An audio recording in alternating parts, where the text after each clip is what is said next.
De imediato, Jorge Sale Darzi, presidente da Federação Nacional dos Médicos, FENAM. Muito bom dia a todos e a todas. Quero cumprimentar aqui o senador Paulo Paim e, ao mesmo tempo, cumprimento os demais senadores aqui presentes e as demais autoridades que compõem essa mesa de debate. Parabenizar o senador por essa iniciativa que eu considero de fundamental importância, inclusive pautando esse assunto no momento em que o país vive uma das crises mais sérias, afetando a toda a administração pública e principalmente com reflexos na chamada área social, né?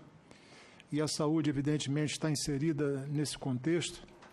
Portanto, senador, o senhor deve ser parabenizado exatamente por essa iniciativa e por todas as suas iniciativas. O senhor é um senador que honra o mandato para o qual foi eleito.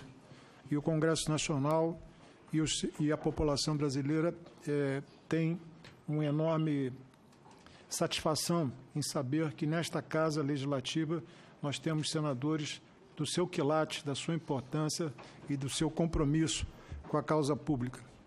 É sempre muito bom a gente saber que existe uma trincheira democrática à disposição da população que quer lutar pela melhoria das condições de vida desse país. Mas, feita essa introdução, eu parabenizo os palestrantes anteriores que puderam trazer à baila várias versões do que significa esse projeto e, evidentemente, cada um focalizando aquilo que considera importante. E eu queria até fazer um registro, já que a companheira aqui, Luciene, quando registrou a demissão do diretor do Clementino Fraga, do Hospital do Fundão, eu sou do Rio de Janeiro também, fui presidente do Sindicato dos Médicos, eu iria fazer aqui um protesto contra essa arbitrariedade, mas, felizmente, o Poder Judiciário interveio e remediou essa situação, reintegrando, anulando o ato de exoneração do diretor do Hospital Universitário Clementino Fraga. Sem sombra de dúvidas, foi um ato de extrema violência e, evidentemente, nós não concordamos e nem concordaríamos que isso prosperasse. Mas, felizmente, o Poder Judiciário agiu e recuperou a chamada autonomia universitária e o respeito da legislação que regulamenta esses cargos existentes dentro da universidade. Agora, é importante situar as razões da gestação desse projeto, né? Eu sou obstetra, então fico com uma tendência a tentar abordar esse aspecto por esse viés, mas acho que isso facilita o entendimento e, naturalmente, serei complementado por outras visões, que isso aqui é um debate com uma riqueza muito grande das formas de se enxergar o problema, mas não é possível discutir a questão da universidade distante da atual crise que o país vive. Quer dizer, nós temos hoje um projeto que está em curso nesse país, começando com a emenda constitucional de congelamento dos gastos, que vem com o objetivo de desmontar a administração pública. Hoje, o que prevalece no atual governo é a teoria do mercado. Quer dizer, o mercado hoje influenciando nos projetos, de uma forma geral, da administração pública, não só da União, mas estados e municípios, inclusive a União patrocinando projetos que repercutem nos estados, como é o caso do Rio de Janeiro, onde a crise do Rio de Janeiro hoje, o governador, para poder receber alguma ajuda da União, é obrigado a cumprir aquilo que está sendo apresentado como solução para as reformas fiscais que estão em curso no Brasil. Quer dizer, é algo inusitado essa situação, porque ela, com certeza, já está trazendo sérios prejuízos e vai incrementar, vai acelerar, vai, vamos dizer assim, acentuar, né, o grave prejuízo que a população brasileira vai continuar sofrendo. Portanto, senador, há necessidade dessa Casa se debruçar sobre essa questão do projeto que está em curso hoje no Brasil, porque, com certeza, ele tem reflexos gravíssimos na vida da população brasileira. E a saúde pública não foge à regra. Se nós temos uma emenda constitucional que congela gastos, a população cresce, a crise social se acentua, o número de doentes aumenta e medicina preventiva nesse país está longe de representar aquilo que deveria ocorrer, evidentemente nós não podemos trabalhar com congelamentos de verbas, de recursos que têm como objetivo salvar vidas. Então, é evidente que nós teremos um número maior e crescente de mortes em decorrência dessa crise. Ora, estabelecido esse início de abordagem, eu estou inserindo o debate da empresa nesse contexto. Quer dizer, a partir do momento em que, depois de muitos anos, sem que o Ministério da Educação autorizasse a realização do concurso público para suprir o déficit de pessoal das universidades, porque ela vinha se utilizando de uma mão de obra terceirizada chamada de extraquadro, essa é a expressão que caracteriza esse grupamento, que não é pequeno, é um grupamento grande, né? E o Ministério Público Federal, tomando a atitude de acompanhar essa questão e, naturalmente, obrigar a que essa universidade, eu falo universidade aqui de uma forma geral, tomasse as medidas necessárias para que houvesse, de fato, a convocação de concurso público, o cumprimento do artigo 37 da Constituição e estabelecer uma contratação pelas vias, pela porta de entrada estabelecida pela Constituição, isso veio sendo postergado e, evidentemente, chegamos a um ponto em que, não só na universidade, mas, de uma forma geral, no serviço público, nós começamos a assistir o crescimento de um projeto cujo objetivo era privatizar a gestão dessas unidades públicas de saúde e incluir a mão de obra terceirizada como mão de obra assistencial, inclusive violando um dos princípios basilares da atividade fim não poder estar sendo terceirizada. Então, essa questão me parece que é a base dessa discussão, porque ao final do governo Lula surge o projeto de lei que cria a Empresa Brasileira de Serviços Hospitalares como uma tentativa de solucionar aquilo que vinha sendo pressionado pelo Ministério Público na substituição da mão de obra terceirizada contratada já há vários anos para manter a universidade funcionando. Os modelos de privatização da gestão são diversos. Nós temos as organizações sociais, nós temos as OCIPs, nós temos a empresa municipal, as empresas municipais de saúde e, no âmbito da universidade, surgiu a Empresa Brasileira de Serviços Hospitalares. A desembargadora Salete Macalós, do Rio de Janeiro, ela costuma dizer o seguinte: não existe essa expressão de empresa pública de direito privado. Ou ela é pública ou ela é privada.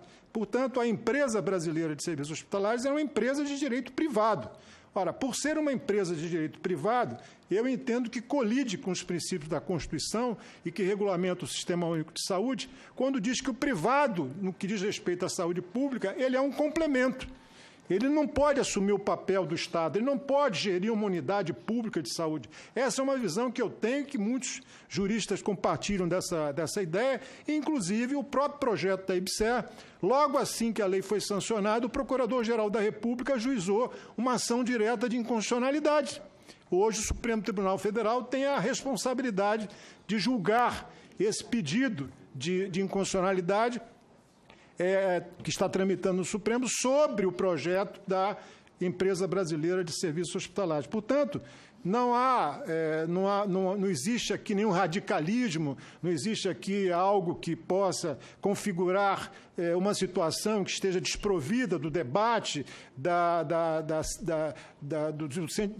civilidade, da urbanidade na condução desse debate, porque o próprio Procurador-Geral da República, no momento que essa lei é sancionada, argue a sua inconstitucionalidade e hoje esse processo tramita no Supremo Tribunal Federal. Existem várias razões para o procurador, mas é curioso, senador, que a lei, tendo 13 artigos, se não me engano, ele considerou 12 inconstitucionais e o único que ele não considerou inconstitucional é aquele que tradicionalmente vem no rodapé das leis, que quando entrar em vigor ficam as disposições suspensas, disposições contrárias ficam suspensas. Quer dizer, é uma situação realmente que não é só nossa opinião, mas o próprio Procurador-Geral da República também, naquele momento, teve essa opinião e ajuizou essa ação exatamente questionando a inconstitucionalidade desse projeto. Então, a razão do surgimento da IBSER é exatamente dentro desse contexto político. É uma tentativa que o governo federal tem de dar uma solução a algo que estava sendo procrastinado e, evidentemente, encontrou a solução que está dentro do modelo de Estado que está sendo desenhado nesse país, modelo esse que não foi autorizado por nenhuma Assembleia Nacional Constituinte. Nós estamos reformando a Constituição brasileira sem que esses parlamentares que aí estão fossem eleitos para fazer mudanças constitucionais da forma como estamos assistindo hoje no país, a começar, inclusive, com essa emenda que congela os gastos por 20 anos. Quer dizer, há uma situação realmente grave e tudo que se apresenta hoje se apresenta no sentido de acentuar a gravidade. Não se apresenta hoje a luz do fim do túnel. O que se apresenta hoje é apagar a luz, o resquício de iluminação que ainda existe naquele túnel e, evidentemente, ficamos cada vez mais numa situação de complexidade para enfrentar essa realidade. Bom, posto isso, evidentemente, há uma outra situação que eu apresento aqui como denúncia a essa comissão, é de que os hospitais que resistem hoje à adesão à IBSER estão sofrendo uma tortura na sua sobrevivência. Né? Os hospitais que não estão vinculados à IBSER, que não autorizaram essa adesão, estão morrendo à míngua, como é o caso do próprio Hospital Clementino Fraga, do Fundão. Isso é algo, para nós, absurdo, né? Que o governo federal trate esse setor da assistência universitária da forma como vem sendo tratado. São hospitais que estão agonizando, né? Estão agonizando e, ao mesmo tempo, os hospitais que passaram a compor a rede da chamada empresa IBSER estão hoje recebendo recursos. No Rio de Janeiro, nós temos 3 hospitais, 2 que aderiram e 1 que não aderiu. Os 2 que aderiram estão recebendo recursos e o Clementino Fraga vive patinando numa situação crítica sem perspectiva de solução de curto prazo, inclusive exonerando o diretor recentemente, mas felizmente retornando por decisão judicial. Essa é uma situação muito grave, senador Paulo Paim, porque o livre-arbítrio, né, da universidade, através dos conselhos universitários, em não optar pela adesão à empresa, o governo federal não pode tratar da forma como vem sendo tratado. Aí há um rompimento da equidade no tratamento dessas instituições e isso, evidentemente, para uma unidade como o Clementino Fraga, por exemplo, dentro das demais redes, das demais unidades que não compõem essa rede, evidentemente isso cria uma situação grave, porque isso vai interferir não só na assistência, mas também nas outras funções de um hospital universitário de ensino, que é a formação de recurso humano, pesquisa e os procedimentos que o restante da rede não realiza, mas esses hospitais realizam. Então, nós temos hoje uma situação, um apartheid de tratamento do poder público em relação a esses 2 grupos de unidades hospitalares que precisa ter um fim. É preciso que se tome medidas no sentido de garantir que os hospitais que não aderiram à IBSER tenham um tratamento igual ao outro segmento que está vinculado à IBSER. Agora, os números orçamentários revelam essa crise, né? Nós temos aqui, por exemplo, eu fiz aqui um rápido apanhado do que está hoje nos sites do próprio governo, né? Nós temos aqui, de 2013 a 2017, nós tivemos autorizado orçamentos desses hospitais algo em torno de 1.970 bilhões.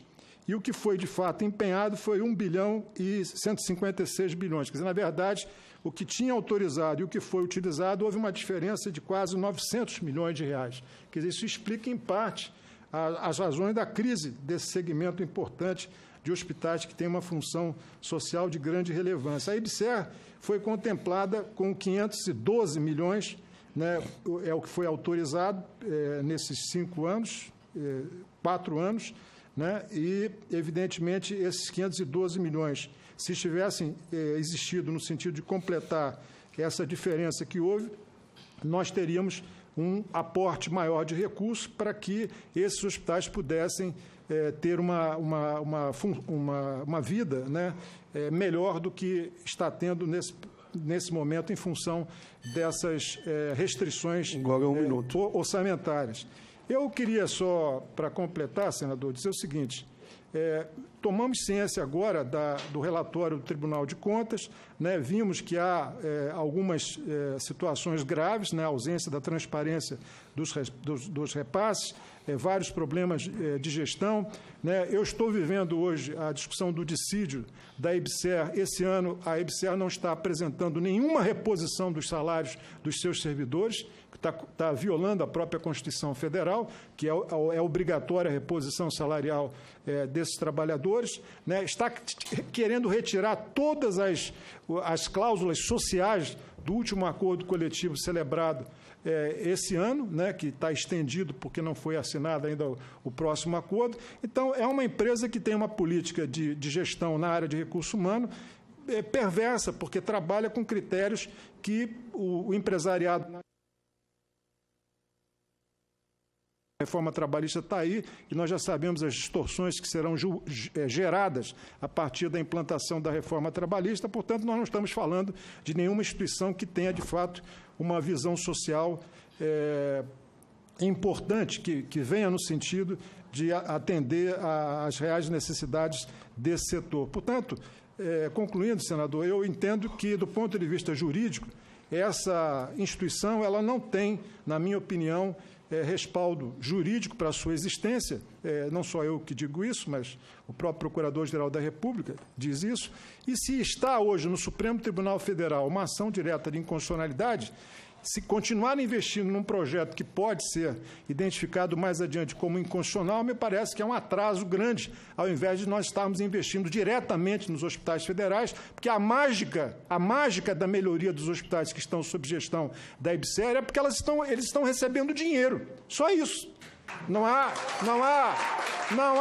nenhuma mágica nessa situação. Então, o que nós temos que fazer, ao invés de repassar dinheiro para uma empresa que vai gerenciar esses recursos, inclusive com problemas apontados pelo Tribunal de Contas, é passar diretamente esses recursos para a universidade e ela, com seu livre-arbítrio, respeitando aqueles limites que já foram aqui colocados pela companheira do TCU, poder gerir esses recursos no sentido de que esses hospitais possam funcionar e cumprir o seu papel constitucional. Muito obrigado.